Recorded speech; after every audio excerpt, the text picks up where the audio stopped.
মুসলিম নেটোর ভাবনাকে আরো এক ধাপ এগিয়ে দিয়ে এবার যুক্ত হলো তালিবান সরকারের নাম। মধ্য এশিয়ার প্রাকৃতিক সম্পদ লুণ্ঠন করার লক্ষ্য নিয়ে আমেরিকা যাতে আর কোনোদিনও আফগানিস্তানের মাটিতে সাম্রাজ্য স্থাপন করতে না পারে সেই লক্ষ্যে হাত মেলালো ইরান, রাশিয়া, চীন এবং আফগানিস্তান। গত 50 বছরের ইতিহাসে আফগানিস্তান সেই দেশ যারা আমেরিকাকে যুদ্ধে চূড়ান্তভাবে পরাজিত করেছে।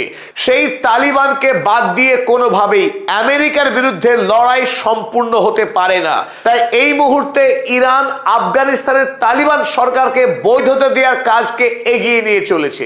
রাশিয়া পৃথিবীর সেই দেশ যারা সর্বপ্রথম তালিবান সরকারকে বৈধতা দান করেছিল, আর এবার আরো এক ধাপ এগিয়ে আমেরিকার বিরুদ্ধে মধ্য এশিয়াতে প্রতিরোধের একটি দেয়াল তৈরির কাজ করছে। তবে এই মুহূর্তে যেটা বড় খবর, ইরান সরকার আনুষ্ঠানিকভাবে তালিবান সরকারকে বৈধতা প্রদান করতে চলেছে। কিছুদিন আগেই তালিবানের পক্ষে স্পষ্ট জানানো হয়েছিল আমেরিকা যদি ইরানে স্থলযুদ্ধে নামে সেই যুদ্ধে ইরানের পাশে দাঁড়াবে তালিবান সরকার।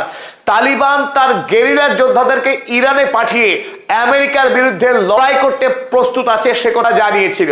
আর এবার ইরানের পক্ষে জানানো হয়েছে খুব শীঘ্রই অল্প সময়ের মধ্যেই তালিবান সরকারকে আনুষ্ঠানিক স্বীকৃতি দিতে চলেছে ইরান। রাশিয়ার পর ইরানই হবে পৃথিবীর দ্বিতীয় দেশ যারা আফগানিস্তানের তালিবান সরকারকে বৈধতা দিতে চলেছে। আর এই খবর আফগানিস্তান এবং ইরান দুই দেশের পক্ষেই স্বীকার করা হয়েছে। চলুন আফগানিস্তানের পক্ষে আমরা দুটি সংবাদপত্র, আফগানিস্তান ইন্টারন্যাশনাল এবং টোলো নিউজ, তারা কি খবর ছেপেছে আমরা দেখে নিই। আফগানিস্তান ইন্টারন্যাশনাল কাগজে লেখা হয়েছে Iran moving towards Taliban recognition, যা অত্যন্ত প্রয়োজনীয় ছিল।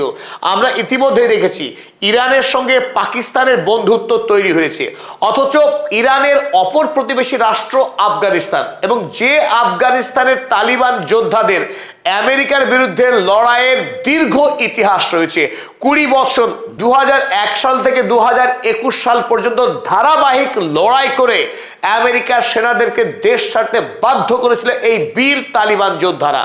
এবার ইরানের সঙ্গে তালিবানের বন্ধুত্বের মধ্য দিয়েই গোটা ইসলাম বিশ্বে একটা নতুন করে আশার সঞ্চার হয়েছে।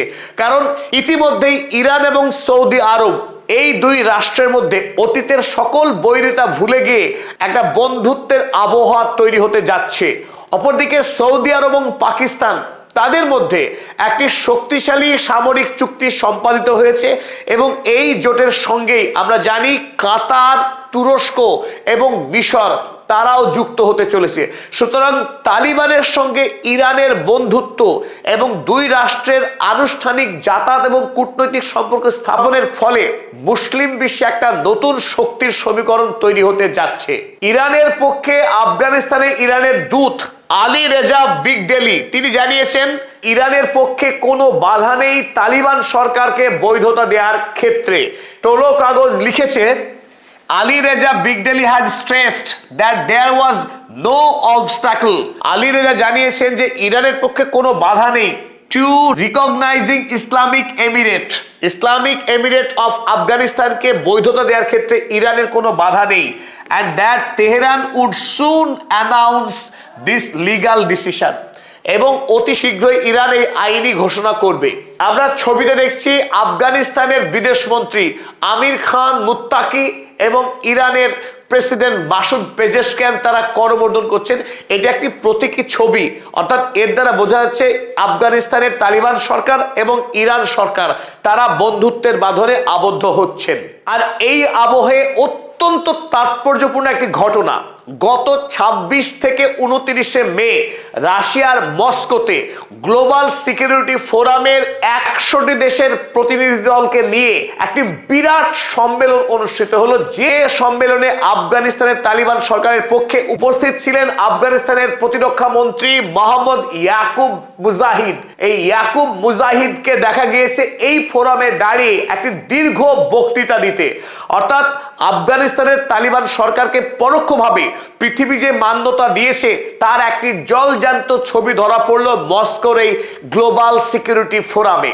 আর এই গ্লোবাল সিকিউরিটি ফোরামে মুজাহিদ তালিবান সরকারের বার্তা গোটা পৃথিবীতে ছড়িয়ে দিলেন। তবে আরো গুরুত্বপূর্ণ বিষয়, এই গ্লোবাল সিকিউরিটি ফোরামে বক্তব্য দেওয়ার পাশাপাশি ইয়াকুব মুজাহিদ রাশিয়ার সরকারের সঙ্গে গুরুত্বপূর্ণ বেশ কয়েকটি সামরিক চুক্তি সম্পাদন করেছে, যে চুক্তি আগামী